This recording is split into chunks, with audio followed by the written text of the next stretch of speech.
আপনাদের মধ্যে অনেকে রয়েছেন যে টাকা ব্যাংকে রাখতে চান না, কেন? ভয়। আবার সুদও খেতে চান না, কেন? ধর্মীয় দিক থেকে সম্পূর্ণ নিষিদ্ধ, তাই সেই ভয়ে সুদও খেতে চান না। আবার আপনার সেই টাকা দিয়ে আপনি হালাল পথে টাকা বাড়াতে চান। তাহলে আমি বলবো যে আজকের এই ভিডিওর 10টি স্টক ব্যবসা থেকে যে কোনো একটি স্টক ব্যবসা আপনি করে বাৎসরিকভাবে মুনাফা অর্জন করতে পারেন এবং আপনার সেই মূল পুঁজিটা আপনি বাড়াতে পারেন। তো আমাদের প্রথম যে স্টক ব্যবসাটি রয়েছে সেটি হচ্ছে আপনার গমের স্টক ব্যবসা। আপনি গম নিয়ে স্টক ব্যবসা করতে পারেন। আমাদের সমগ্র বাংলাদেশে গমের ভালো পরিমাণের একটি চাহিদা রয়েছে। আপনি গমের সিজনে গম ক্রয় করবেন এবং অফ সিজন জুড়ে আপনি বছরব্যাপী আপনার সেই গম আপনি ধীরে ধীরে বিক্রি করতে পারেন, আর আবার আপনি এক চান্সে পার্টির কাছে বিক্রি করে দিতে পারেন। ঠিক আছে, এখানে আপনার লসও হতে পারে, লাভও হতে পারে। আমি কিন্তু শুধুমাত্র যে লাভ হবে সেটা বলতেছি না। আপনি 500 মণ 100 মণ গম ক্রয় করছেন, সেখান থেকে আপনার মণ প্রতি 500 টাকা লাভও হতে পারে, আবার 500 টাকা লসও হতে পারে। এটাও মাথায় রাখার চেষ্টা করবেন। তো যাই হোক, আপনি গম পণ্যটি নিয়ে স্টক ব্যবসা করতে পারেন। হবে 2 নম্বরে আপনি যে স্টক ব্যবসাটা করতে পারেন সেটি হচ্ছে কালো জিরার স্টক ব্যবসা আপনি করতে পারেন। সমগ্র বাংলাদেশে একভাবে এই কালো জিরার ইউজ পরিমাণ একটি চাহিদা রয়েছে। আর সেই জায়গা থেকে আপনি যদি সিজনে এই কালো জিরা আপনি ক্রয় করে স্টক করে সারা বছর অর্থাৎ 12 মাস একভাবেও আপনি বিক্রি করতে পারেন, এক চান্সও আপনি বিক্রি করতে পারেন। এখান থেকেও আপনি ভালো একটি মুনাফা অর্জন করতে পারেন। কালো জিরার চাহিদা সম্পর্কে এখানে আর আমার বলার কিছু নেই। কালো জিরার দাম আপনার উঠানামা করে, এই আপনার 300 টাকা কেজি, এই আবার 400 টাকা, এই 500 টাকা ইত্যাদি ইত্যাদি। তাই পারে 3 নম্বরে আপনি যে পণ্যটি নিয়ে স্টক ব্যবসা করতে পারেন সেটি হচ্ছে তিলের স্টক ব্যবসা। আপনি সাদা তিল নিয়ে স্টক ব্যবসা করতে পারেন। এই তিলও আপনি সিজনে ক্রয় করবেন এবং অফ সিজন জুড়ে আপনি বিক্রি করবেন। এবং এই তিলের চাহিদাটা আমাদের দেশে কিন্তু ভালো পরিমাণে রয়েছে। কেননা কারণ তিলের কাজের কোনো শেষ নেই, ব্যবহারের কোনো শেষ নেই। আপনি তিল দিয়ে পিঠা বানাচ্ছে, তিল দিয়ে তেল বানাচ্ছে, তিল দিয়ে বিভিন্ন কাজে ব্যবহার করতেছে এই তিল। সেই জায়গা থেকে আমরা বলতে পারি যে তিলের ভালো পরিমাণের একটি চাহিদা আমাদের দেশে রয়েছে। আমি আজকে যে 10টি প্রোডাক্টের কথা বলবো, এই 10টি স্টক ব্যবসা বা 10টি প্রোডাক্টেরই আমাদের দেশে ভালো চাহিদা রয়েছে। আর সেজন্যই আমি বেছে বেছে আপনাদের জন্য এই 10টি স্টক ব্যবসা নিয়ে হাজির হয়েছি। তো যাই হোক, এখন কথা হচ্ছে যে তিলের স্টক ব্যবসা থেকেও সেম আপনার মণ প্রতি কেজি প্রতি ভালো পরিমাণে লাভও আসতে পারে, আবার লসও হতে পারে, আবার লস না হলেও পুঁজি উঠতে পারে। অতএব আমি মনে করি যে আপনি পণ্য নিয়ে ব্যবসা করবেন, পণ্য সেল করবেন, লস লাভ পরের কথা, ব্যবসা তো আগে করতে হবে, তাই না? আপনার ভাগ্য ভালো হলে অনেক টাকা লাভ হতে পারে, আবার ভাগ্য খারাপ হলে অনেক টাকা লসও হয়ে যেতে পারে। এবং 4 নম্বরে আপনি যে পণ্যটা নিয়ে স্টক ব্যবসা করতে পারেন সেটি হচ্ছে সরিষা। আমাদের বাংলাদেশের অত্যন্ত চাহিদাবল একটি পণ্য সরিষা, কারণ সরিষা দিয়ে আমাদের বাংলাদেশের বছরব্যাপী সরিষা তেলের চাহিদা মেটানো হয়। এছাড়াও শুধু তেল নয়, আরও বিভিন্ন কাজে সরিষা ব্যবহার হয়ে থাকে। আর সেই জায়গা থেকে আপনি যদি সরিষার স্টক ব্যবসাটা করতে পারেন সরিষা নিয়ে, তাহলে তার কোনো কথাই নেই। এবং সরিষার স্টক ব্যবসাতেও সেমভাবে আপনি বাৎসরিকভাবে ভালো পরিমাণের একটি মুনাফা করতে পারেন। এবং 5 নম্বরে আপনি যেই স্টক ব্যবসাটি করতে পারেন সেটি হচ্ছে ভুট্টা। অত্যন্ত চাহিদাবল পণ্য। এই ভুট্টা দিয়ে সমগ্র বাংলাদেশের যত ফিড জাতীয় খাবার বানানো হয় এই ভুট্টা দিয়ে। তাহলে বুঝতেই পারতেছেন যে ভুট্টার কি পরিমাণ চাহিদা রয়েছে, তাই না? তো আপনি যদি ভুট্টার স্টক ব্যবসাটা করতে চান তাহলে অবশ্যই আপনাকে ভুট্টা সিজনে ক্রয় করতে হবে এবং শুকনা ভুট্টা ক্রয় করতে হবে। ভিজা বা নতুন ভুট্টা ক্রয় করা যাবে না। আপনি সিজনেই ক্রয় করবেন, বাট ওই ভুট্টাটা যার কাছ থেকে ক্রয় করতেছেন, কৃষকের হলে, হাটের হলে, ওই ভুট্টাটা আপনি চেক করে ক্রয় করবেন যে ওটা যেন একদম মোটমোটা, চাউল যেমন মুখের মধ্যে দিলে কট করে উঠে, আপনার ভুট্টাটাও একদম কট করে উঠতে হবে। তাহলে আপনি সেই ভুট্টাটা ক্রয় করে সংরক্ষণ করে রাখতে পারবেন এবং বছরব্যাপী আপনি বড় বড় পার্টির কাছে এই ভুট্টা আপনি বিক্রি করতে পারবেন। শুধু বড় বড় পার্টি নয়, আপনি যদি খুচরা পর্যায়ে ছোট ছোট পার্টির কাছেও বিক্রি করতে চান তাহলে আপনি বিক্রি করতে পারবেন। ভুট্টার এক কথায় ইউজ পরিমাণ চাহিদা রয়েছে আমাদের বাংলাদেশে। 6 নম্বরে আপনি যে পণ্যটি নিয়ে স্টক ব্যবসা করতে পারেন সেটি হচ্ছে মাসকালাই বা মাসকালাই ডাউল। তো ডাউলটা হচ্ছে যখন রান্না করে বা ডাউল যখন ওই মাসকালাইটা গুঁড়া করে তখন ওটা ডাউল আকারে রূপান্তরিত হয়। বাট আমরা প্রথমে মাসকালাই বলতে পারি, যেটা আস্তা আনাম মাসকালাই। তো এই মাসকালাইটা আপনি সিজনে স্টক করতে পারেন এবং বছরব্যাপী আপনি বিভিন্ন জায়গায় সমগ্র বাংলাদেশে আপনার আপনার পণ্য আপনি সমগ্র বাংলাদেশের মার্কেটে আপনি বিক্রি করতে পারবেন। অতএব বিক্রি নিয়ে আপনাকে কোনো প্রকার টেনশন করতে হবে না। ওটা আপনি যখন পণ্য ক্রয় করবেন তখন আপনার মধ্যে একটি মাথা ব্যথা চলে আসবে যে কোথায় কোথায় মাসকালাই বিক্রি করা যায়, তখনই আপনি সোর্স পেয়ে যাবেন।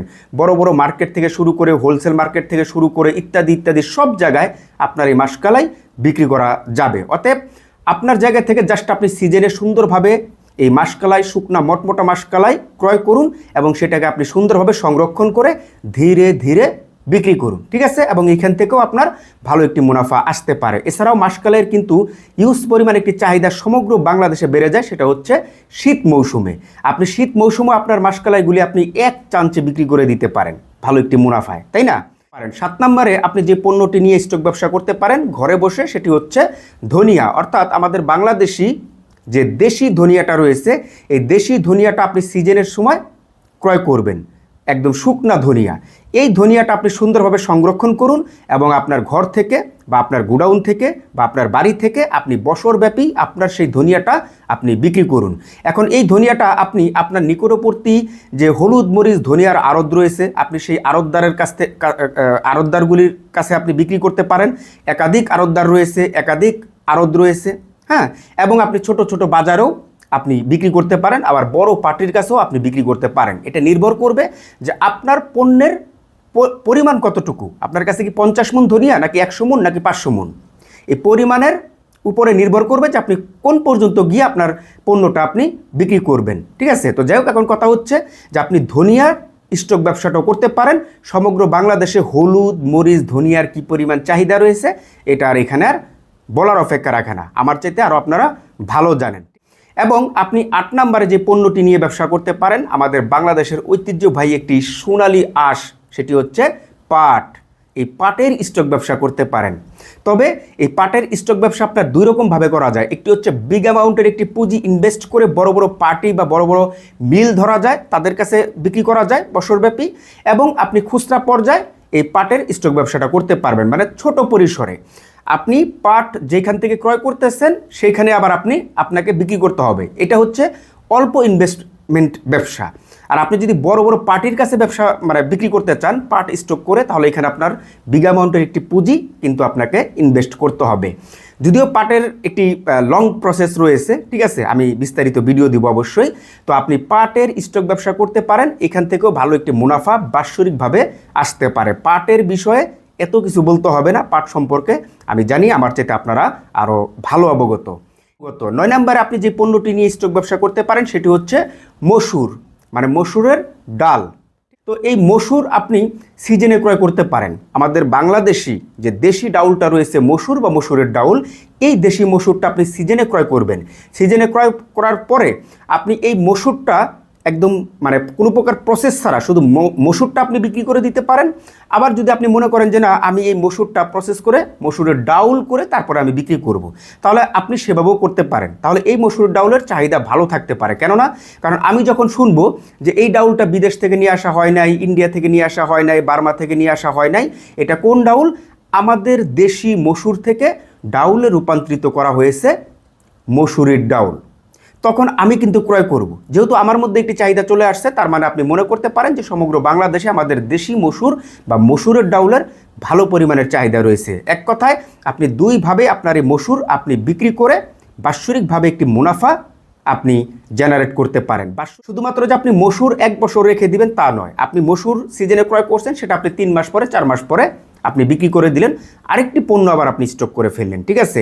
আর এভাবে আপনি বাৎসরিকভাবে 2-3টা প্রোডাক্ট নিয়েও স্টক ব্যবসাটা করতে পারেন। এবং 10 নম্বরে আপনি যে পণ্যটি নিয়ে স্টক ব্যবসা করতে পারেন সেটি হচ্ছে সুলা। এই সুলার কি পরিমাণ চাহিদা রয়েছে এটা আপনারা ভালোই জানেন। আমাদের যে দেশি সুলাটা রয়েছে, যদিও আমাদের দেশের সুলা দিয়ে আমাদের দেশের চাহিদা মেটানো যায় না, তো সেক্ষেত্রে বাইরের দেশগুলি থেকে আপনার আমদানি করে নিয়ে আসা হয়। তো বাইরের দেশ থেকে আমদানি করা হয় সেটা হচ্ছে মানে ভিন্ন কথা, ওইদিকে আমরা যাব না। আমাদের কথা হচ্ছে যে আমরা আমাদের দেশি সুলা আমরা সিজনে ক্রয় করব এবং অফ সিজনে গিয়ে আমাদের সুলাটা সেমভাবে ওই মসুরির ভাবেই মসুরের মতোই এক চামচে আমরা বিক্রি করে দিতে পারি, অথবা আমরা ভেঙে ভেঙেও বিক্রি করতে পারি। বিশেষ করে আরেকটি টিপস আমি দিয়ে দিই, সেটি হচ্ছে যে আপনি যখন সোলার স্টক ব্যবসাটা করবেন, তখন আপনার এই সোলাটা আপনি রমজানের 15 থেকে 1 মাস আগে যদি বিক্রি করা শুরু করেন, তাহলে এইখান থেকে আপনি একটি ভালো মুনাফা অর্জন করতে পারবেন। কেননা কারণ রমজান মাস আসার আগে মূলত আমাদের দেশে এই সোলা জাতীয় যে পণ্যগুলি রয়েছে এগুলির প্রাইস অনেক গুণ কিছুটা বেড়ে যায়। ঠিক আছে, তো বেড়ে যাওয়ার বিভিন্ন ধরনের কারণ রয়েছে। অনেকে আবার ভুল ভাবতে পারে যে এটা কি স্টক করে বাজারে একটি অস্থিরতা বা একটি ক্রাইসিস তৈরি করা হচ্ছে কিনা। তো এই রিলেটেড আমার পেজে অলরেডি ভিডিও রয়েছে, আমার চ্যানেলেও অলরেডি ভিডিও রয়েছে যে স্টক ব্যবসা কিভাবে করলে সেটি বৈধ হয় এবং কিভাবে করলে সেটি আপনার অবৈধ হয়, কিভাবে করলে সেটা ধর্মীয় দিক থেকে সঠিক রয়েছে এবং কিভাবে করলে সেটা ধর্মীয় দিক থেকে সঠিক নয়, মানে হারাম ও হালাল দুই দিক থেকেই আমি ব্যাখ্যা করেছি সেই ভিডিওতে। আশা করি আমার সেই ভিডিওটি আপনারা দেখে আসবেন, তাহলে আপনি সম্পূর্ণভাবে নিরাপদ ও সুন্দরভাবে বুঝতে পারবেন। সর্বশেষ আপনাদের উদ্দেশ্যে বলবো যে আপনি এই 10টি পণ্য থেকে কোন পণ্যটির বিস্তারিত ভিডিও চান। মানে আপনি যদি তিলের স্টক ব্যবসা করেন তাহলে তিলের স্টক ব্যবসার বিস্তারিত ভিডিও রয়েছে, এবং আপনি যদি পাটের স্টক ব্যবসাটা করতে চান তাহলে আপনি পাটেরও স্টক ব্যবসা কিভাবে শুরু করবেন, কখন ক্রয় করবেন, বড় বড় পার্টির কাছে আপনি কিভাবে বিক্রি করবেন, ইত্যাদি ইত্যাদি বিস্তারিত আলোচনা রয়েছে। অতএব আমি আপনাদেরকে রিকোয়েস্ট করব যে আপনি কোন পণ্যটি নিয়ে স্টক ব্যবসা করতে চান সেই পণ্যটা উল্লেখ করে আমার এই ভিডিওর কমেন্ট বক্সে আপনারা কমেন্ট করে জানাবেন। তাহলে আমি এই 10টি পণ্যের আলাদা আলাদা করে 10টি বিস্তারিত ভিডিও দেওয়ার চেষ্টা করব, যাতে করে আপনারা উপকৃত হন। এবং এই ভিডিওটি যদি আপনার কাছে মনে হয় যে ইনফরমেটিভ, তাহলে অবশ্যই আমার এই ভিডিওটি শেয়ার করে অন্যকে দেখার সুযোগ করে দিবেন। এবং আপনি যদি আমার পেজে নতুন হয়ে থাকেন তাহলে অবশ্যই আমার পেজটি ফলো দিয়ে আমার পাশেই থাকবেন এরকম নতুন নতুন বিজনেস আইডিয়া দেখার জন্য।